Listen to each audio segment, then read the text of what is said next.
오늘 말씀은 잔치라는 제목입니다. 오늘 본문은 우리에게 참 익숙하죠. 가나의 혼인잔치. 여러 번 설교를 들으셨을 거라 생각합니다. 이 가나의 혼인잔치에서 예수님이 행하신 기적은 요한복음에 나오는 첫 번째 표적입니다. 여기서 표적이 뭔지 아시나요? 표적. 이것은 단순히 기적적인 일이 일어나는 사건을 말하는 것이 아닙니다. 이 기적이라는 개념을 넘어서 예수님께서 메시아이심을, 그러니까 구약 성경에서 계속해서 약속하신 그 여자의 후손, 이 땅에 오셔서 이 세상을 구원할 구원자 그리스도, 이것을 가리키는 기적을 바로 표적이라고 합니다. 이것이 신뢰가 아니라 야훼라고 한번 쳐봅시다. 그리고 제가 손가락으로 이렇게 태양을 가리켰다고 한번 생각해 보세요. 그럼 여러분은 제가 손가락으로 가리킨 태양을 쳐다보아야 하는데, 만약에 여러분께서 제가 들고 있는 손가락만 쳐다보고 계신다든지, 아니면 태양을 가리키는 저만 멀뚱멀뚱 쳐다보고 계신다면, 그것은 뭔가 전달을 잘 하지 못했다거나, 아니면 받아들이는 입장에서 그것을 잘못 이해했다라고 말할 수 있겠죠.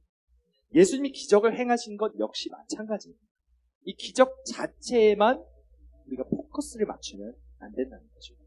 이 가나의 혼인 잔치에서 이 나타난 이 기적을 통해 예수님이 자기 자신을 하나님의 아들이요 온 세상을 구원할 구원자, 즉 메시아라는 사실을 최초로 드러내셨다는 것이 우리가 집중해서 보아야 할 부분입니다.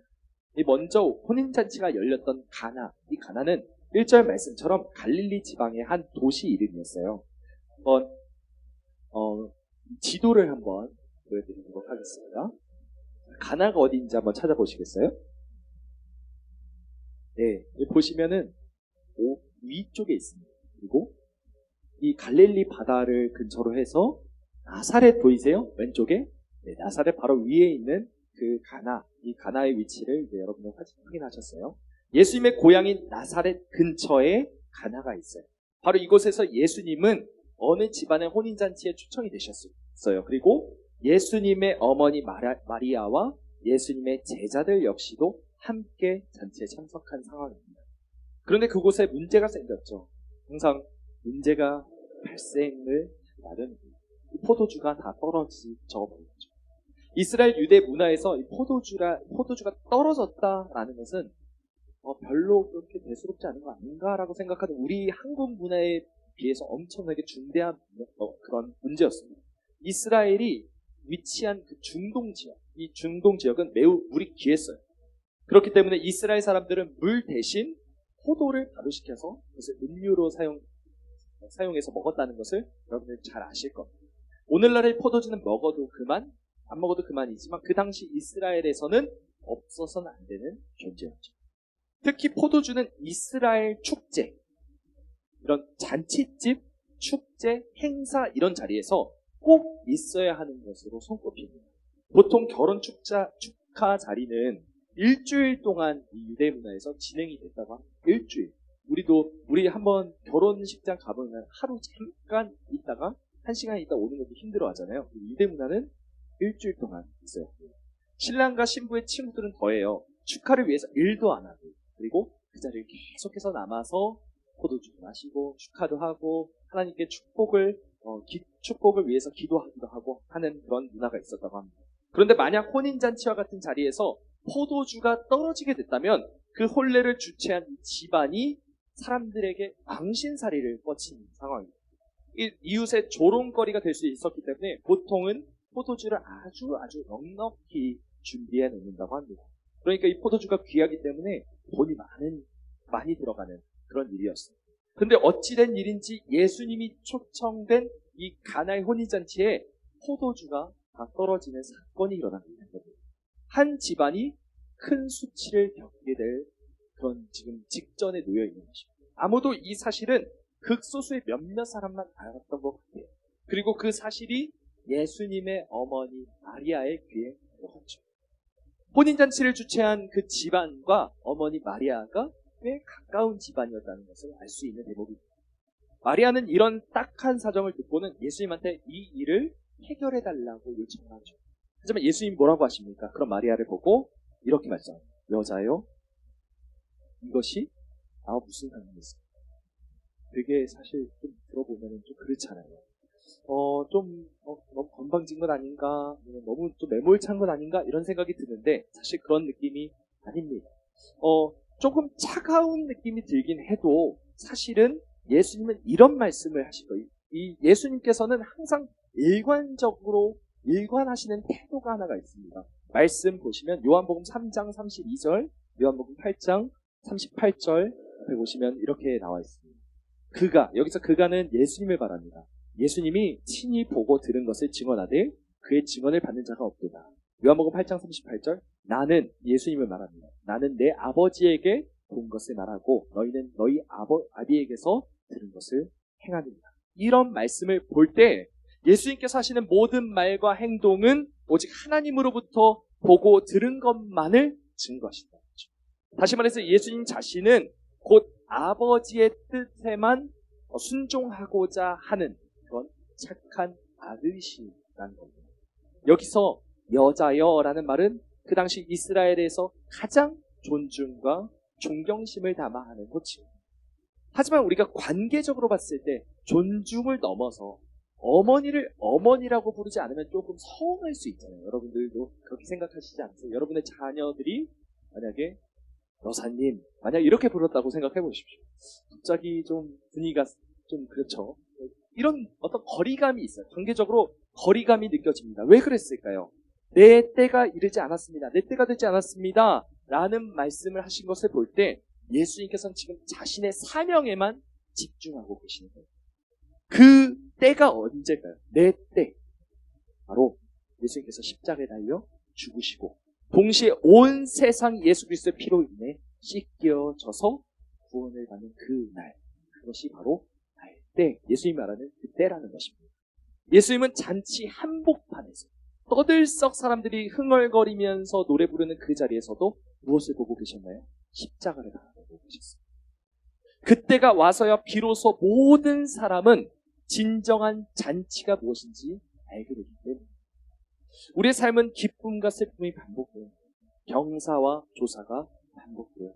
그리고 근심과 평안이 공존하죠. 이런 삶 가운데 우리의 마음이 낙심하지 않고 좌로나 우로나 치우쳐지지 않기 위해서는 그것에 필요한 것이 바로 예수 그리스도의 마음이랍니다. 잔치자리 한가운데서도 십자가를 바라보고 계시는 예수님. 영원한 것을 소망하는 마음, 영적인 것에 집중하는 마음, 보이지 않는 것을 바라보는 영안이 바로 예수님의 마음입니다. 이 땅의 많은 사람들은 일시적 기쁨, 순간적인 쾌락에 집중하고 있어요. 하지만 예수님께서는 그 너머에 있는 영원한 기쁨을 바라보고 계십니다. 진정한 모든 인류의 해방, 죄에서 자유하는 것, 이것을 위해서 십자가를 바라보고 계십니다. 그 기쁨은 바로 우리가 하나님과 화해하는 것. 예수 그리스도의 피로 우리의 영적인 무지함과 교만이 완전히 산산조각 나고 하나님의 의가 우리에게 덧입혀지는 바로 그 기쁨을 예수님은 바라보고 계시던 것입니다. 예수님이 이렇게 말씀하셨지만 예수님의 어머니 마리아는 하인들에게 말을 이렇게 합니다.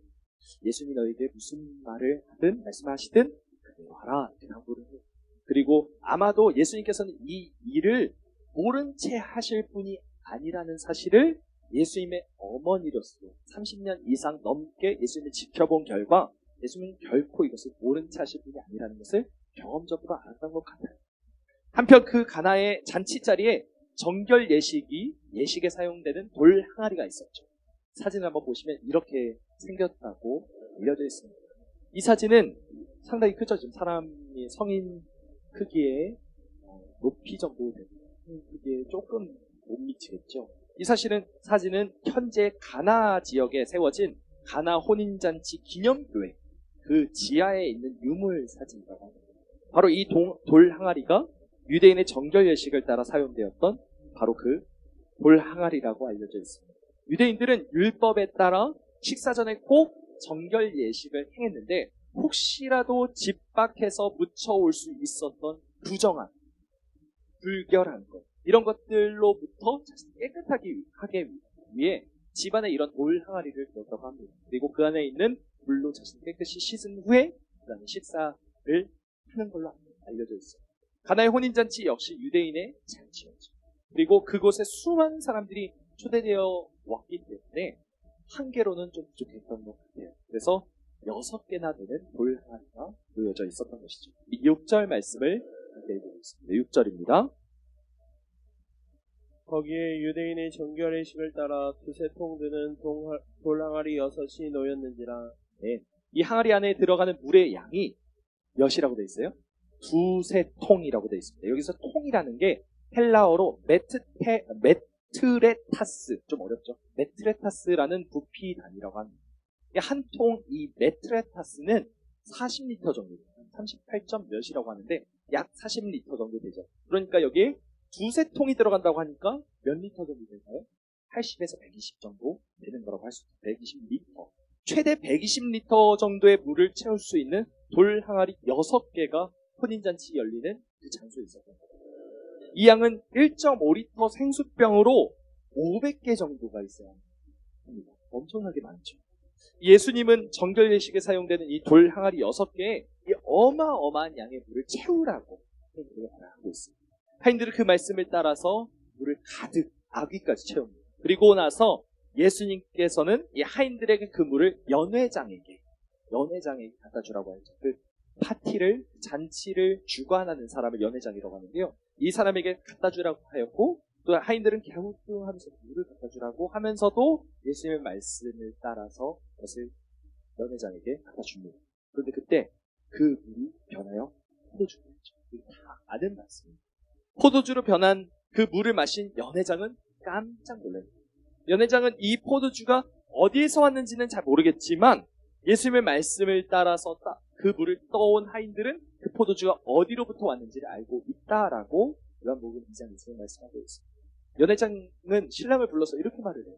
사실 신랑이 한 것은 아니지만 신랑이 영광을 받고 있죠.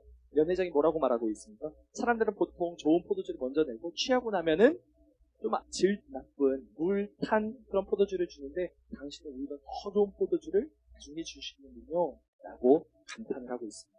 이것이 바로 예수님이 행하신 첫 번째 표적. 표적이 아까 뭐라고 말씀드렸죠? 표적. 예수님이 구약에서 약속한 하나님의 아들 메시아, 구약에서 약속한 여자의 후손이라는 사실을 가리키는 기적이라고 말씀드렸어요. 그러니까 이 물로 포도주를 만들었다는 이 사건을 통해 예수님이 하나님의 아들이시며 온 인류를 구원한 구원자이심을 우리가 알아야 됩니다. 우리가 아시겠어요? 물로 포도주를 바꿨다는 것이 우리에게 어떻게 그렇게 메시아이심을 알게 하는 것이다. 이것이 좀 갸우뚱하실 분들이 계실 겁니다. 우리 편에서 포도주로 된 기적이 어째서 예수님의 메시아이심을 증거하는 표적입니다. 먼저 잔치집에 포도주가 떨어졌다는 사실은 그 당시의 유대 상황을 잘 반영하고 있는 것입니다. 구약에서 포도주란 진노와 심판을 상징하기도 했지만 완전히 반대로 복과 기쁨을 상징하기도 했습니다. 풍요, 복, 기쁨. 왜냐하면 농사가 잘 돼야지만 포도주가 나오거든요. 농사가 잘 안 되면 포도주도 잘 먹지 못해요. 그러니까 번영과 복과 하나님이 주시는 기쁨이 통틀어서 포도주라는 명사에 대치되고 있습니다. 다음 두 구절을 한번 볼까요? 시편 4편 7절 그리고 전도서 9장 7절 말씀 함께 읽어보겠습니다. 시작. 주신 기쁨은 그들의 복식과 새 포도주가 풍성할 때보다 더하니이다. 너는 가서 기쁨으로 내 식물을 먹고 즐거운 마음으로 내 포도주를 마실지어다. 이는 하나님이 내가 하는 일들을 벌써 그쪽에 만드셨습니다. 제가 지금 여기에 하이라이트를 쳐놨어요. 기쁨과 포도주가 계속해서 묶여져서 나오고 있죠. 이 포도주를 마셔라 라는 말과 기쁨이 같이 나오고 있다는 겁니다. 이처럼 포도주는 하나님이 주신 기쁨과 복의 상징입니다. 하지만 예수 그리스도께서 내려오신 이 땅에는 뭐가 동이 났어요? 포도주가 동이 났어요. 명색이 잔치집인데 포도주가 없어요. 이것은 유대 땅에 하나님의 복과 기쁨이 결여되어 있다, 결핍되어 있다라는 것을 의미하는 것입니다. 하나님의 제사장 나라로 세워져서 온 열방을 하나님께로 인도해야 하는 이 이스라엘이라는 이 잔치집에 포도주가 떨어졌어요. 영적인 불임 상태가 되어버린 것입니다. 예수님께 꾸지람을 들은 무화과 나무처럼 잎만 무성할 뿐 아무런 영적 열매를 맺지 못하는 상태, 이것이 바로 현재 예수님이 살고 계셨던 이스라엘의 상태이며 또한 이 땅의 상태를 받는 거죠. 소문만 무성한 잔치집, 그것이 바로 이스라엘의 상황이며 그것이 곧 온 이 땅의 상황이기도 했습니다. 여러분, 아주 유명한 감독과 제작진에다가 초호화 캐스팅을 한 아주 유명한 배우들이 대거 참여한 영화가 있다고 쳐봅시다. 아주 블록버스터 영화. 그래서 대개봉해서 상영일에 기대하면서 표를 비싸게 주고 사서 앉았는데 그러한 졸작 중에 졸작도 없어요. 만약 그러면은 어떨까요? 우리의 심정. 너무 실망스럽고 서운하고 이게 뭐야? 이 감독 진짜 초심을 잃었나? 배우는 왜 이런 안목을 가지고 있어서 이런 졸작 중에 졸작을 꼽았을까? 막 여러 가지 생각을 할 겁니다. 그런데 사실 우리가 사는 세상이 딱 그렇습니다. 포도주가 똑 떨어진 안고 없는 찐통과 같은 세상. 우리가 사는 세상을 한번 보세요. 전국의 모든 학생들은 다 수능이나 대학 입시를 위해서 공부를 하죠. 좋은 대학을 들어간다는 것. 이것은 좋은 직장에 들어갈 확률을 높인다는 것. 그리고 좋은 직장, 높은 연봉이 보장된다는 것은 그 사람의 사회적 지위, 계급이 올라간다는 것을 의미하죠. 그렇습니다. 눈에 보이지는 않지만 이 세상에는 분명히 계급이 존재해요. 오히려 점점 더 심화될지 나타지지 않는 것입니다. 그래서 사람들은 높은 계급으로 올라서기 위해 죽어라 공부를 하고 있어요. 하지만 높은 계급의 자리는 한정적이죠. 그렇기 때문에 서로 피 튀기게 경쟁을 해서 소수가 그 자리를 차지하고 나머지 대부분의 사람들은 그 밑에 계급으로 내려갈 수밖에 없는 상황입니다. 여기도 지금 우리 중고등부 학생들이 몇 명이 있어요. 많은 대한민국 청소년들이 그쁜 꿈을 안고 열심히 공부를 해서 대학에 입학을 합니다. 하지만 결국엔 그 중에 극히 일부만이 아주 최고의 연봉을 받는 아주 안정적인 직장과 사회적 지위를 얻게 된다는 거죠. 그래서 요즘은 중고등 학생들도 주식을 하고 코인을 한다고 합니다. 어차피 죽어라 공부해도 될 사람만 될 뿐이고 어중간한 직장 들어가면 평생 일해도 내 집 마련 하나 하지 못한다는 이 생각에 한탕주의에 빠지는 경우가 참 많습니다. 하지만 주식이나 코인으로 돈을 버는 사람도 사실은 어떻습니까? 극히 일부죠. 이 세상은 마치 한 판의 피자와 같습니다. 여러분 한번 피자 김이 모락모락 나는 피자를 한번 생각해 보세요. 이 세상에 돈, 권력 같은 것을 피자로 한번 빗대어 볼 때 피자는 한 판 8조각밖에 없는데 사람은 10명이나 있고 다들 배고픈 상태라고 한번 보십시오. 그런데 그곳에는 금수저가 있어요. 금수저 한 명이 피자 4조각을 다 먹습니다. 그리고 은수저가 피자 2조각을 먹습니다. 동수저 한 명이 피자 1조각을 먹어요. 그리고 나머지 흑수저 7명이 하나 남은 피자 조각을 너도 나도 차지하려고 열심히 싸우고 있는 것입니다. 하지만 지금 여기에 있는 우리 대다수 한번 생각해 봅시다. 한번 나는 금수저다 한번 자신 있게 번쩍 손을 들어주시겠어요? 은수저다. 나는 그래도 동수저 정도는 된다. 어떠세요? 결국 이 세상의 대부분의 사람들은 피자 남은 한 조각을 나눠 먹고 있는 상황인데 그 와중에 조금 더 큰 조각 먹겠다고 발버둥치고 있다는 거죠. 우리가 사는 이 세상은 겉만 번지르르 할 뿐 속내를 보면 아주 불합리하고 불평등한 것입니다. 수많은 천재들이 이런 세상의 문제를 내다보고 해결을 하려고 했어요. 어떻게든 제도나 여러 가지 법을 바꿔서 이 문제를 바꿔보려고 했죠. 어떤 사람은 피자를 골고루 나눠보기 위해서 사회 시스템을 뒤집어 엎기도 했어요. 아예 반란을 일으켜서 피자 8조각을 다 뺏은 다음에 평등하게 분배하려고 하는 사람들도 있었어요. 하지만 역사가 증명하듯 모두가 다 실패했어요. 힘을 가지고 억지로 피자 8조각을 골고루 나눈다고 한들 그것도 문제예요. 사람들의 욕심은 끝이 없는데 피자는 8조각밖에 없어요. 그러니까 결국 더 갖고자 하는 사람에 의해서 뺏고 빼앗기는 폭력이, 살인이, 여러 가지 강포와 압제가 발생할 수밖에 없다는 것입니다. 여러분, 소문난 자체에 먹을 것이 세상을 깊이 들여다보면은 결코 아름답지도, 결코 풍요롭지도, 또 결코 평화롭지도 않습니다. 이런 각박한 세상을 살아가다 보니까 쉽지 않다 보니까 많은 사람들이 이 문제에 대해서 그냥 체념합니다. 여러분 혹시 욜로라는 말 들어보셨어요? 욜로. 이 어차피 인생 한 번 살지 2번 살겠어? 그러면서 그러니까 후회 없이 그냥 즐기다 가자 이런 말이에요. 그러니까 노세 젊어서 노세가 요즘 말로는 욜로라는 겁니다. 각박한 현실 들여다보니까 마음고생만 할 뿐, 스트레스만 받을 뿐 달라질 것은 없다고 생각하니까 그냥 실컷 즐기다 죽자 이렇게 말하는 사람들도 참 많습니다. 그래서 결혼도 안 하고 아이도 안 낳고 자기가 즐기고 싶은 것만 하려는 그 비혼주의자, 비출산주의자들이 점점 더 늘어나고 있는 현실이죠. 이것이 바로 우리가 사는 이 세상, 하나님이 주신 무한한 복과 무한한 기쁨이 완전히 상실돼서 똑 떨어져 버린 세상이라는 거예요. 겉모습만 번지르르 할 뿐 속이 완전히 다 썩어버린 빛 좋은 세상입니다. 이런 곳에 구원이 있을까요? 이런 곳에 참 기쁨이 있을까요? 이런 곳에 소망을 두고 사는 것이 과연 의미가 있을까요? 조금 더 갖겠다고 아기다툼하고 죽고 죽이는 이 세상 가운데 과연 참 복과 참 평안과 참 기쁨이 있겠냐는 결단하고 없죠. 그래서 많은 사람들이 이것을 해결하기 위해서 또 종교를 이용합니다. 종교를 통해서 구원을 얻으려고 열심히 시도를 하죠. 하지만 기독교를 제외한 이 땅에 있는 모든 종교 시스템은 다 한번 따라해 보실까요? 마일리지 시스템. 그러니까 다시 말해서 포인트 적립 시스템입니다. 마일리지 시스템이 뭐죠?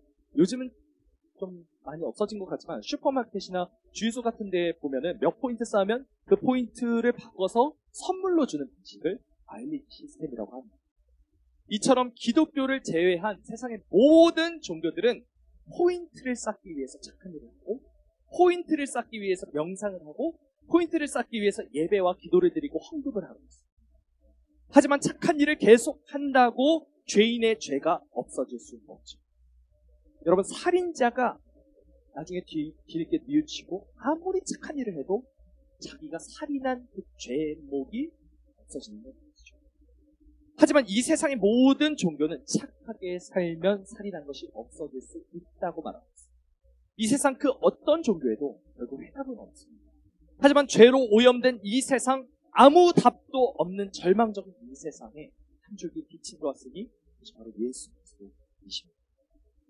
그리고 예수님은 포도주가 똑 떨어져 버린 잔치집에서 돌 항아리에 물을 채우라시고 그 물을 포도주로 바꾸셨습니다. 이것이 바로 예수님의 처방입니다. 다시 말씀드리지만 이 사건은 표적입니다. 예수께서 메시아이심을, 하나님의 구원자이심을 분명하게 드러낼 의도로 하나님께서, 예수님께서 그것을 일으키신 사건입니다. 그렇기 때문에 예수님의 처방은 결코 물이 포도주가 되었다는 그 기적적인 사건만이 아니라 영적인 의미가 들어갈 수밖에 없다는 것입니다. 그렇다면 물이 포도주가 되신 이 일은 어떤 영적인 의미가 있고 우리가 그것을 어떻게 받아들여야 할까요? 우선 정결 예식에 사용되는 이 돌 항아리의 물, 그것은 구약의 율법을 의미합니다. 뭐라고요?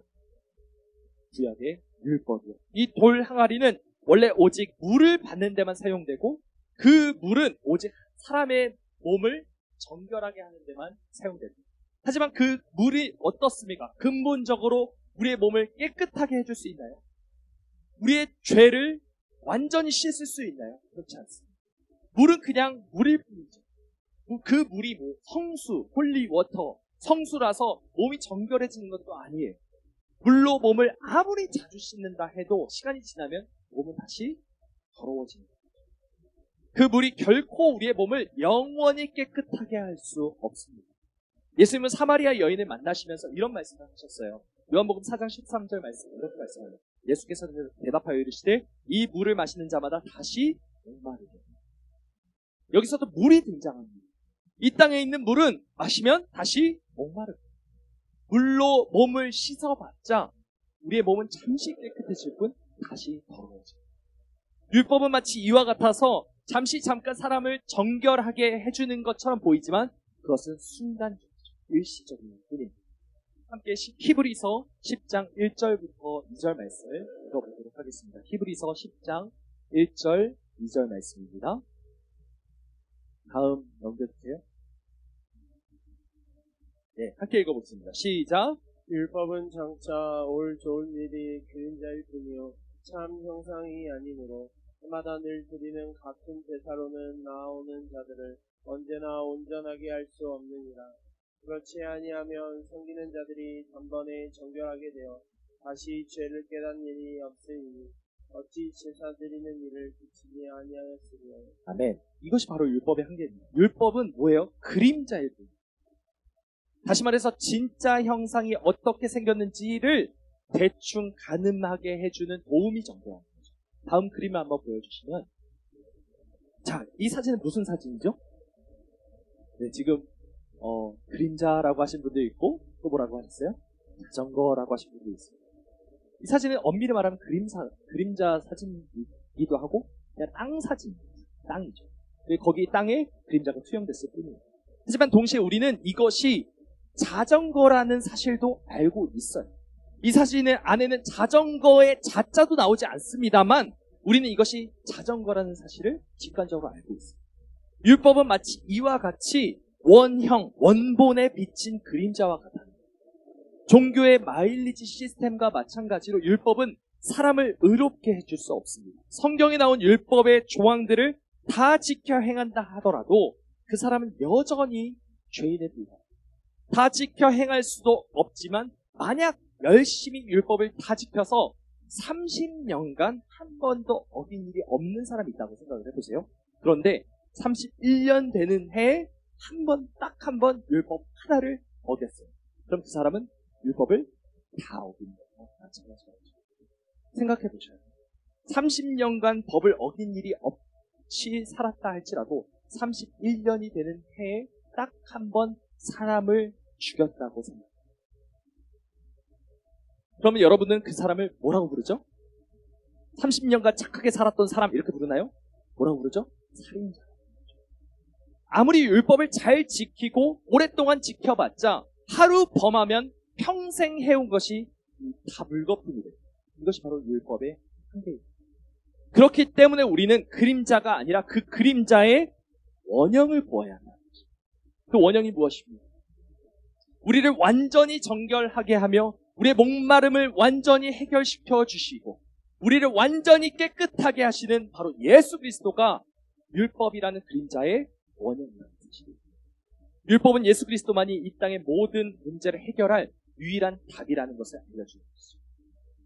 율법은 우리가 죄인이라는 사실을 깨닫게 해주고 우리는 이 죄의 문제를 스스로 해결할 아무런 능력이 없다는 것을 알려주고 오직 피 흘림이 있어야만, 즉 나를 대신해서 누군가가 대신 죽어야만 얘가 사함을 받을 수 있다는 사실을 깨닫게 해주기 위해 존재하는 것이 율법이죠. 그리고 그것은 양과 염소의 피로 매일 드리는 것이 아니라 오직 예수 그리스도의 피만이 우리의 모든 죄의 문제를 단번에 한 번에 해결할 수 있는 것임을 분명하게 깨닫게 해줍니다. 하지만 그 당시 유대인들은 어땠냐? 율법을 잘 지켜 행하면 구원을 얻을 수 있다는 잘못된 믿음을 가지고 있었어요. 이 세상 모든 종교와 마찬가지로 마일리지 시스템, 포인트 적립 시스템을 채택해서 자기 의의를 계속해서 쌓아가고 있습니다. 그래서 율법 지키는 일을 목숨보다 더 귀하게 여긴 것입니다. 그래서 유대인들은 훗날 예수님께서 아픈 사람을 치유하려고 안식일에 치유하신 것에 대해서 고발을 해요. 그리고 그것 때문에 예수님을 죽이기까지 공격합니다. 왜요? 안식일에는 일을 하면 안 된다라는 그 법을 어겼다라는 그 이유 때문이죠. 이에 대해 예수님 뭐라고 말씀하시죠? 안식일은 사람을 위해 있는 것이다. 그리고 안식의 주인은 누구다? 나, 예수님이시다 라고 말씀하셨죠. 하나님께서 사람에게 율법을 주신 것은 사람이 얼마나 죄로 인해 더럽혀져 있는지 알게 하시기 위한 것이고, 또 그 사람을 보호하시고 서로 사랑하라고 율법을 주셨건만, 이 유대인들은, 이 바리새인들은 그 율법을 무기죠. 우리의 무기처럼 사용하고 있었죠. 율법을 지키면 구원을 받을 수 있다라는 식의 잘못된 믿음을 가지고 율법을 지키는 의인과 율법을 잘 지키지 못하는 그 죄인들로 편을 가릅니다. 그리고 죄인들을 정죄, 손가락질. 마치 자기들은 죄인이 아닌 것처럼 행세하면서 말이죠. 이것이 바로 마일리지 시스템을 채택한 종교 생활이라고 말할 수 있습니다. 예수님 당시 유대인들은 자신들에게 주어진 이 율법을 가지고 종교 생활을 했던 것입니다.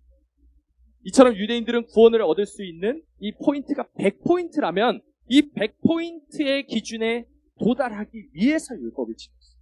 어떤 사람들은 20포인트짜리, 어떤 사람들은 지금 예배 시간에 좀 피곤해서 주무시고 계시니까 40포인트짜리, 어떤 사람들은 80포인트짜리라는 식의 사람의 행위에 대해서 점수를 매겼습니다. 그리고 점수가 높은 사람은 점수가 낮은 사람을 향해서 손가락질. 너는 왜 그 모양이야? 그렇게 하면 하나님이 널 버리실 거야. 하나님 그렇게 하면 널 사랑하시지 않으시고. 너 그렇게 죄 지으면 안 돼. 너 죄 지으면 못 써. 하나님 너 이제 포기했어. 버렸어. 이렇게 말하는 거죠. 이런 모습을 하나님이 보시면 뭐라고 하실까요? 예수님은 이런 식의 마일리지 시스템을 가지고 자신보다 포인트를 쌓지 못한 죄인들을 정죄하던 바리새인들에게 이렇게 말씀하십니다. 마태복음 12장 34절, 독사의 자식들아, 너희는 악하니 어떻게 선한 말을 할 수 있느냐? 이는 마음에 가득한 것을 입으로 나눕니다. 모든 사람이 죄를 범하였으니 하나님의 영광을 이루지 못했다라는 로마서 말씀처럼 이 세상의 모든 사람들은 절대로 죄에서 자유할 수 없습니다. 더 의로운 사람도 더 악한 사람도 없어요. 그냥 다 죄인입니다. 이 땅의 모든 인간은 악하다고 하나님께서 그냥 판명을 내리셨죠. 그것이 설령 하나님께서 모세를 통해 율법을 선물로 주신 그 율법을 모두 다 지켜 행하는 사람이라고 할지라도 말입니다. 그렇기 때문에 예수님 바리새인들에게 독사의 자식들아, 나는 악하다라고 말씀하고 있는 것입니다. 우리는 모두 죄인입니다. 이 세상 어떤 누구도 하나님의 의를 충족시킬 수 있는 사람은 없습니다. 위대한 종교개혁자 존 칼빈. 칼빈은 이렇게 말합니다. 우리의 마음이 우상을 만들어내는 쉬지 않는 공장과, 아담이 타락한 이후로 우리는 죄와 악독을 뿜어내는데 쉴 새 없이 뿜어내는 존재예요. 우리는 가만히 숨만 쉬고 있어도, 그냥 가만히만 있어도 하나님을 반역하는 존재예요. 만약에 우리가 열심히 일을 하려고 하면 어떻습니까? 더 열심히 하나님을 반역하는 거예요. 만약 우리가 영원히 살 수 있다면 우리는 영원히 죄악을 생산해낼 수 있을 정도로 완전히 전적으로 타락한 존재겠죠. 우리가 이러한 우리의 본성을 깨닫지 못한 한 우리는 여전히 유대인들처럼 종교 생활의 늪, 마일리지 시스템의 늪에서 헤어나오지 못할 것이라는 거예요. 우리를 정결하게 하는 것은 율법이 아닙니다. 우리를 의롭게 하는 것은 율법을 철저히 지키는 것이 아닙니다. 우리가 교회에 나와서 예배를 드리고 헌금을 하고 봉사를 하고 헌신을 하는 이 모든 것이 만약 나의 의를 위한 것이라면 이 모든 행위는 다 헛것이죠. 아니요, 엄밀히 말하면 오히려 그것이 하나님에게 죄가 됩니다. 이런 마음과 의도로 하는 모든 행위는 곧 유대인들이 했던 종교생활과 마찬가지이기 때문입니다. 만약 우리 안에 예수 그리스도께서 계시지 않는다면 우리는 여전히 하나님 앞에서 의의 마일리지를 적립하고 있다고 생각하고 언젠가 나는 구원받겠지라고 생각하면서 착각하면서 스스로를 의롭게 여기면서 살았을 것이라는 거죠. 다시 말씀드리지만 율법은 절대로 우리를 깨끗하게도 할 수 없고 생명을 얻어 하나님의 나라에 영원히 살게 해줄 수 있는 것도 아닙니다. 율법은 그저 우리가 하나님 앞에서 죄인이라는 사실을 알려주고 또 우리에게 구원자가 필요하다는 것, 메시아가 필요하다는 것을 깨닫게 하기 위한 그림자에 불과한 것입니다. 우리가 구원받을 길은 착하게 사는 것도 악하게 사는 사람을 정죄하는 것도 아니라는 것입니다. 오직 예수 그리스도께서 나를 살리실 유일한 메시아이심을 믿는 거예요. 예수 그리스도를 믿는 믿음만이 내가 구원받는 유일한 길입니다. 마태복음 9장 12절 13절은 이렇게 말씀합니다. 예수께서 들으시고 이르시되 건강한 자에게는 의사가 쓸데없고 병든 자에게 대하여 쓸데있느니라. 너희는 가서 내가 긍휼을 원하고 제사를 원하지 아니하노라 하신 뜻이 무엇인지 배우라. 나는 의인을 부르러 온 것이 아니요 죄인을 부르러 왔노라 하시니라. 아멘. 예수님께서는 죄인을 구원하시기 위해 이 땅에 오셨습니다. 병든 자를 고치기 위해 이 땅에 오셨습니다. 그런 이유 때문에 첫 표적으로서 율법을 사용하는 물을 잔치에 사용하는 포도주로 바꾸신 거예요. 그것도 엄청난 양과 극상품 아주 진귀한 포도주로 바꾸신 거죠. 네가 깨끗하냐 내가 더 깨끗하다 하고 있는 그 자리에서 죄인들을 정죄하고 우월감과 열등감 속에서 우왕좌왕하고 있는 그 자리를 예수님은 죄사함을 받은 그 죄인들의 잔치의 한복판으로 만드신 거죠. 심령이 가난하며 애통하며 의에 줄이고 목마른 자들의 잔치자리로 그곳을 바꾸신 거예요. 예수님은 물이 변하여 포도주가 되는 표적을 통해서 하나님 나라의 잔치가 열렸음을 선포하신 것이죠. 이 땅의 모든 죄인들이 예수 그리스도를 믿고 어린 양의 혼인잔치에 초대돼서 영원히 기쁨을 누리며 살 수 있는 천국 문을 활짝 여는 그 표적이 바로 오늘 가나의 혼인잔치의 표적입니다. 예수님께서는 영원한 기쁨을 받으셨어요. 그 기쁨은 바로 성령으로 인해 우리의 영적인 교만이 완전히 산산조각나고 예수 그리스도의 희생의 피로 인해 하나님의 의가 우리에게 덧입혀져서 근본적으로 하나님과 우리가 화목하고 화해하는 것이 바로 예수님의 목적이었습니다. 이것이 바로 어린 양의 혼인잔치가 열린 이유죠. 이사야 55장 1절부터 3절 말씀을 우리 함께 읽어보겠습니다. 1절부터 3절 말씀입니다. 시작. 오라 너희 모든 목마른 자들아 물로 나아오라. 돈 없는 자도 오라. 너희는 와서 사 먹되 돈 없이 값없이 와서 포도주와 젖을 사라. 너희가 어찌하여 양식이 아닌 것을 위하여 은을 갈아주며 배부르게 하지 못할 것을 위하여 수고하느냐. 내게 듣고 들을지어다. 그리하면 너희가 좋은 것을 먹을 것이며 너희 자신들이 기름진 것으로 즐거움을 얻으리라. 너희는 귀를 기울이고 내게로 나와 들으라. 그리하면 너희 영혼이 살리라. 내가 너희를 위하여 영원한 언약을 맺으리니 곧 다윗에게 허락한 확실한 은혜입니다. 1절 말씀을 한번 다시 보실까요? 그 목마른 자들아 나오라. 이렇게 말씀하십니다. 목마른 자들에게 하나님이 주시겠다고 말씀하신 것이 무엇이죠? 물, 젖, 포도주. 젖과 뿌리 흐르는. 하나님께서 자신이 직접 베푸시면서 하늘의 잔치에 참여하라 하시면서 물과 젖과 포도주를 값 없이 무료로 사서 먹으라고 말씀하고 있습니다. 하나님 나라 잔치 가운데 무료로 제공되는 이 음료들은 과연 무엇을 뜻할까요? 3절의 답이 있습니다. 3절 말씀을 다시 한번 보여주세요. 하나님은 백성들에게 또 한번 나오라 라고 말하는데 이때는 단순하게 나와라 라고 하지 않으시고 뭐라고 하고 있어요? 귀를 기울이고 내게로 나와 들으라 라고 말씀하고 있습니다. 하나님이 베풀어 주시는 하늘의 음료는 곧 예수 그리스도이시며 예수 그리스도의 말씀이라는 것입니다. 3절 하반절은 이렇게 증거하고 있죠. 이 말씀만이 영혼을 살리는 영원한 언약이며 하나님의 베푸신 확실한 은혜라고 했습니다.